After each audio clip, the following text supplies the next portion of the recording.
Экинчи дүйнөлүк көчмөндөр оюнунун башталышына 1 жылга жетпеген убакыт калды. Учурда ага даярдыктар кызуу жүрүп жатат. Оюндар өтүүчү Чолпон Атадагы башкы ат майданында реконструкция иштери башталды. Азыркы тапта демонтаж иштери аягына чыгып, монолиттик плиталар орнотулууда. Высотой где-то наравне 5-6 этажного здания. Бийиктиги 5-6 кабат үйгө барабар көздүн жоосун алган кооз имарат болот. Биринчи кабатында кире бериш орун алып, унаа токтотуучу жайга ылайыкталат. Экинчи кабатта калыстар тобу жана комментаторлор отурат. Үчүнчү кабатта бардык апартаменттер менен VIP зал болот. Апартаментами, кафе и так далее. Курулуш иштери аягына чыкса, ат майданы эл аралык талаптарга жана стандарттарга жооп берген көп тармактуу комплекске айланат. Кире бериши жана жүгүрүүчү аянтчалар кеңейтилет.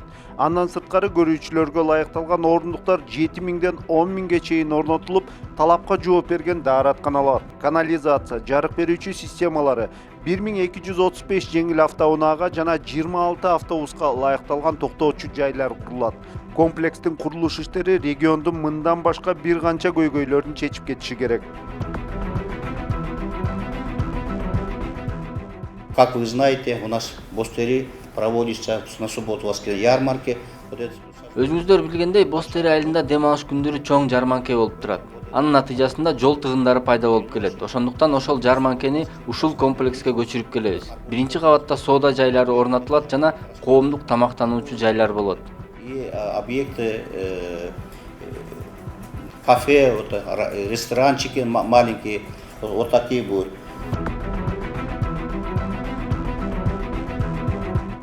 Андан башка жергиликтүү калкты таза суу жана канализация менен камсыз кылуу үчүн скважиналар жана суу тазалоочу жайлар курулат.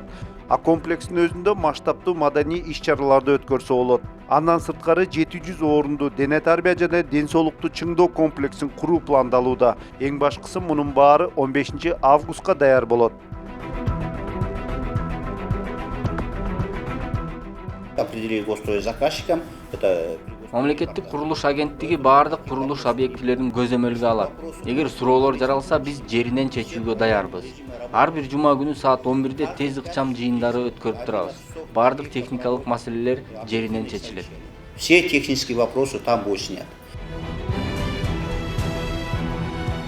Боз үйдүн формасын элестеткен башкы комплекстин курулуш иштерине 480 миллион сом бөлүнгөн. Адистердин айтымында мындай көлөмдүү объектилер орун алган комплекс бир гана өлкөдө эмес, жалпы Борбор Азияда жокко эсе. Мындан улам комплекс жалпы элдин жана архитекторлордун сыймыгына айланат десек болот.